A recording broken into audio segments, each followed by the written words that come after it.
उसी के साथ होता था। भारत में जब भी कभी अतिवादी आतंकवादी ताकतें पैदा हुई हैं, उनके विरुद्ध 3 लोगों ने बड़ी ताकत के साथ अभियान छेड़ा है। नारद जी उनमें से पहले एक पत्रकार थे। नारद जी की पत्रकारिता की झलक गणेश शंकर विद्यार्थी की पत्रकारिता में मिलती है, जो खबरें लिखते भी हैं, खबरों के साथ साथ खबरों में जीते भी हैं। वो अपनी खबरों को सार्थक करने के लिए समाज के भीतर जाते हैं, भले ही उसके लिए उनको अपने प्राण क्यों ना निछावर करना पड़े।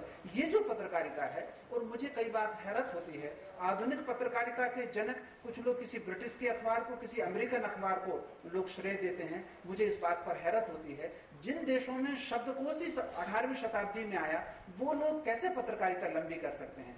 भारत में शब्दकोश ईसा से 2000 वर्ष पूर्व भी शब्दकोश मिलता है, तो भारत का स्थायित्व, भाषा का स्थायित्व और उसके संवादों का जो संप्रेषणता का अगर कोई आदिकालीन इतिहास मिलता है तो वो भारत में ही मिलता है। नारद पत्रकारिता के जनक माने नहीं जाते, वो नारद पत्रकारिता के जनक हैं ही।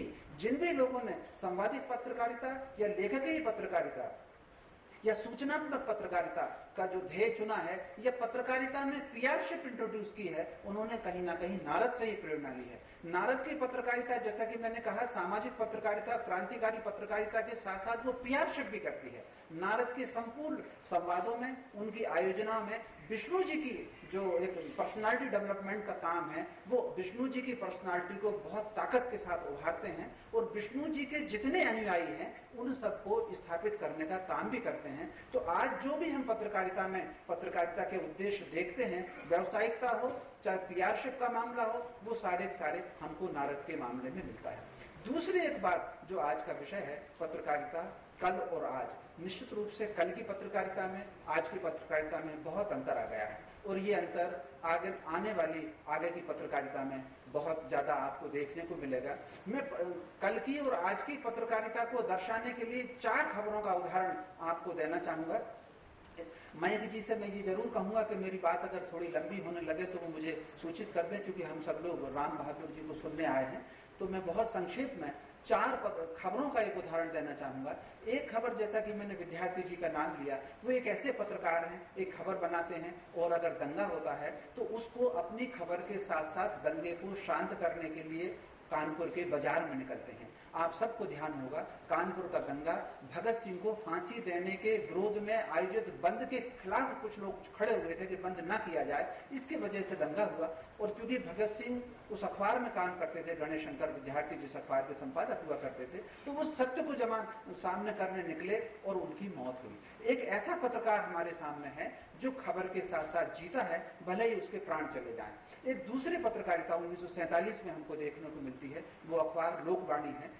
और उन दिनों चूंकि लॉर्ड माउंटबेटन भारत के आजाद भारत के प्रथम वो शासक हुआ करते थे, और उन्होंने राजाओं को कहा कि जो पाकिस्तान में मिलना चाहे और जो भारत में मिलना चाहे वो अपनी विलिंग दे दे और उस गणतंत्र में वो शामिल हो सकता है। मैं बहुत ज्यादा डिटेल में नहीं जानना चाहता उस कंडीशन में।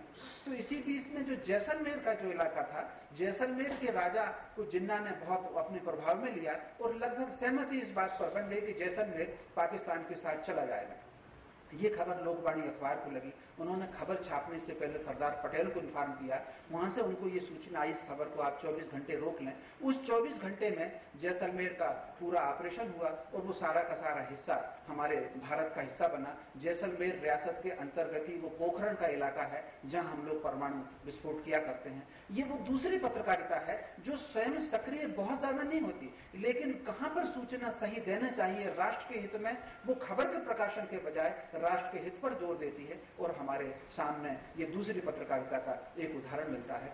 एक इसके दिनों बाद की एक पत्रकारिता मुझे पिछले दिनों चंडीगढ़ में एक देखने को मिली। वहां किसी व्यापारियों ने बंद किया। इस घटना को आदरणीय राम बहादुर जी बहुत अच्छे से जानना चाहेंगे। और बंद के दौरान उन्होंने, एक व्यापारी ने इस बात की घोषणा कर दी कि अगर हमारी मांग नहीं मानी गई तो वो आत्मदाह कर लेंगे। तो तमाम टीवी चैनल के कैमरे वहां पर लगे हुए थे। एक व्यापारी पर बाकायदा घासलेट का तेल डाला गया और वो जलता हुआ हमको दिखा, और किसी भी पत्रकार ने एक मानवीय संवेदना के तहत उसको रोकने का प्रयत्न नहीं किया, बल्कि सारे टीवी चैनलों ने उसको शूट किया, और हमने टीवी पर वो दृश्य देखे कि उसका कुप्पी से तेल उड़ेलते हुए भी देखा गया, उसको माचिस लगाते हुए भी देखा गया, और वो जलता हुआ भी देखा गया। ये तीसरी पत्रकारिता का प्रकार है। एक चौथी पत्रकारिता मुझे 2 साल या 1.5 साल पहले दिल्ली के टीवी